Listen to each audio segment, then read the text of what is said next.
আজকে হচ্ছে আমাদের কক্সবাজারে দ্বিতীয় দিন। তো আজকে আমরা সকাল সকাল সবাই ঘুম থেকে উঠে বেরিয়ে পড়লাম, ইনানি বিচের উদ্দেশ্যে রওনা দিলাম। বাংলাদেশের সবচেয়ে সুন্দর রোডগুলোর একটা হচ্ছে কক্সবাজার মেরিন ড্রাইভ রোড।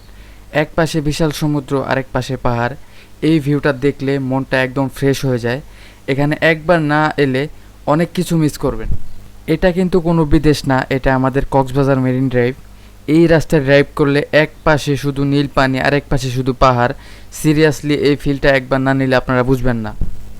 আর মেরিন ড্রাইভ রোডের বিপরীত পাশেই কক্সবাজার বিচেই তো দেখতে পারতেছেন যে অনেকেই প্যারাসেলিং করতেছে। উপরে ওঠার পর সমুদ্রটা ছোট লাগে, হাওয়ার ফিলটা একদম নেক্সট লেভেল। এই এক্সপিরিয়েন্সটা অবশ্যই ট্রাই করা উচিত। আমার কক্সবাজার ট্যুরের বাজেট স্বল্পতার কারণে আমি এই এক্সপিরিয়েন্সটা নিতে পারি নাই। নেক্সট টাইম আসলে অবশ্যই ট্রাই করব। তো আপনারা যারা ফার্স্ট টাইম আসবেন তো এটা ট্রাই করার চেষ্টা করবেন। আমরা প্রায় ইনানি বিচের কাছাকাছি চলে আসছি।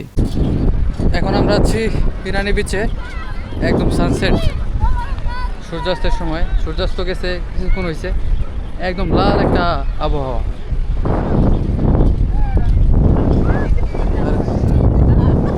আমরা আছি চারজন, আমি, আবির, মুন্না ভাই, আর হলো আসিফ ভাই, আর হলো ইব্রাহিম। সমুদ্রের বাতাস, সমুদ্রের এই গর্জনটা যখন শুনি হৃদয় ছুঁয়ে যায় এবং মনে একটা অন্যরকম শান্তি লাগে। ডিপ্রেশন সব দূর হয়ে যায়। তো সবাই ঘোরার চেষ্টা করবেন, সবাই সমুদ্র দেখবেন, সমুদ্রকে ভালোবাসবেন। পাহাড়, অনেকে পাহাড় পছন্দ করে, অনেকে ঝর্ণা পছন্দ করে, অনেকে সমুদ্র পছন্দ করে।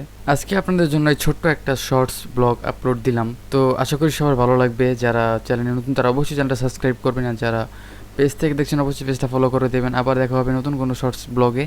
আল্লাহ হাফিজ।